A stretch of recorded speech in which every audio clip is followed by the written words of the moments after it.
என்னப்பா மாடு முட்டி போட்டுக்கிட்டு இருக்கு? அண்ணே அது முட்டி போடலீங்கண்ணே, சாமி கும்பிட்டுருக்குண்ணே. என்னப்பா சொல்ற? ஆமாண்ணே. ஏயா வெட்டுக்கு போற நேரத்துல சாமி கும்பிட்டுக்கிட்டு சொல்ற?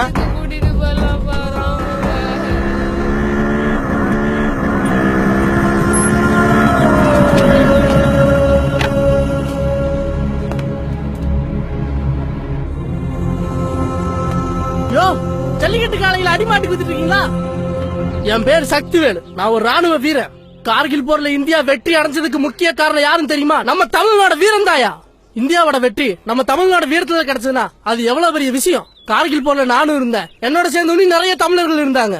போர் முடிஞ்சதுக்கு அப்புறம் உங்களுக்கு உயிரை பத்தின பயம் இருக்கான்னு கேட்டேன், அவங்களும் இல்லன்னு தான் சொன்னாங்க. இப்படி எல்லா நெஞ்சிலையும் பயம்னா என்னன்னு தெரியாம இருந்தது காரணம் என்னன்னு தெரியுமா?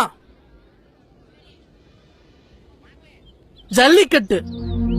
வாடிவாசல்ல பெரிய பெரிய கொம்ப வச்சுட்டு சீரி பாஞ்சோட காலம் முன்னாடி கொஞ்சம் கூட உயிர் பயம் இல்லாம நெஞ்சுக்கு நேரம் ஏத்து நிக்க நம்ம மாதிரி ஆம்பளை தான் வீரர் இருக்கும். அதனாலதான் எதிரி நாட்டுக்காக ஒரு துப்பாக்கி தூக்கிட்டு நேருக்கு நேரம் சண்டை போட்டு ஜெயிக்க முடிஞ்சது.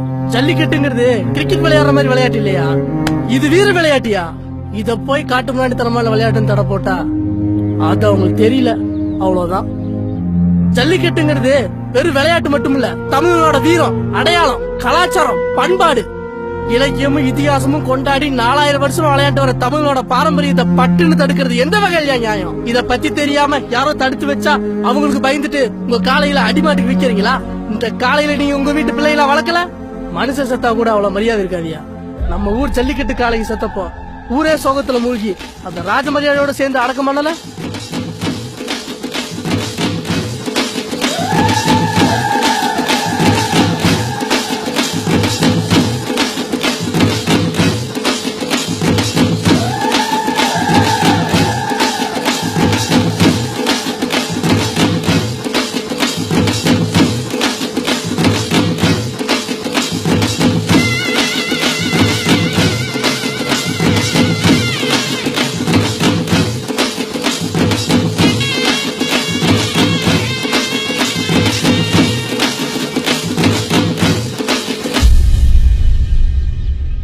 ஜல்லிக்கட்டு இல்லன்னா என்னையா, நம்ம குடும்பத்துல ஒருத்தரா வாழ்ந்துட்டு போட்டுமியா.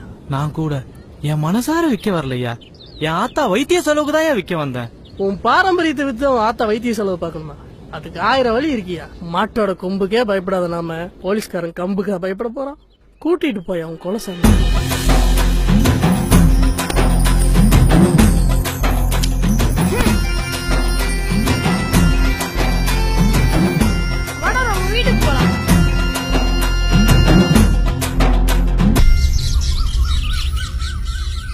கொஞ்ச நேரம் வீட்டுல இல்லங்கவோ சாமியை விக்க சந்தைக்கு கூட்டிட்டு போயிட்டான். சல்லிக்கட்டுக்கு தடை போட இவங்க யாரு? மாட்டை புடிச்சாங்களா இல்ல மாட்டை வளர்த்தாங்களா?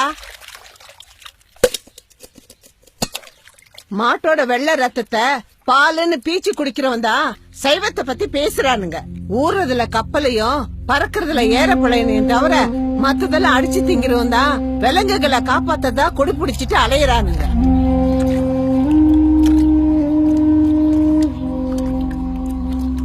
ஏற்கனவே சந்தை வரைக்கும் வந்துட்டு போன மாடுங்க, அவங்க கேட்டா தரமாட்டாங்க. அட போப்பா, 100 இடத்துல 200 தூக்கி விட்டு எறிஞ்ச எதை வேணாலும் விற்பாங்கடா. சல்லிக்கட்டுக்கு தடை போடுறானுங்களா? பெரிய தடை. கோபாலு மாடு குடுத்துருவான்ல. எனக்கு என்னமோ அவன் கொடுப்பான நம்பிக்கை இல்லண்ணா. ஒரு தடவை தப்பிச்சிருச்சுன்னு விடக்கூடாது, திருப்பி திருப்பி அடிக்கணும். கண்டிப்பா திறக்கும்டா. கோபாலு, கோபாலு.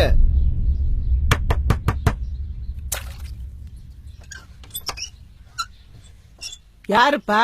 இது கோபால் வீடு தானே? கோபாலு மாடு விக்குன்னு சொல்லியிருந்தாரு, அதை வாங்கிட்டு போலான்னு வந்திருக்கான். அப்படியா? இருங்க வர.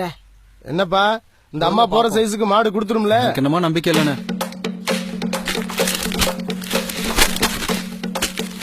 இந்த ஏரியாவுல எல்லா மாட்டையும் வாங்கிட்டான். என்னடா சொன்னீங்க? பெத்த பிள்ளைய வேலை பேச வந்தீங்களா? உங்களை வெட்டி கொண்டாதான் மனசு ஆறும். மாடை முடிச்சுக்கலான்னு பார்த்தா நம்ம கதையை முடிச்சுக்கலா போல இருக்கு. என்னமா கேட்டுவிட்டான்? ஜல்லிக்கட்டை தடை பண்ணிட்டாங்க.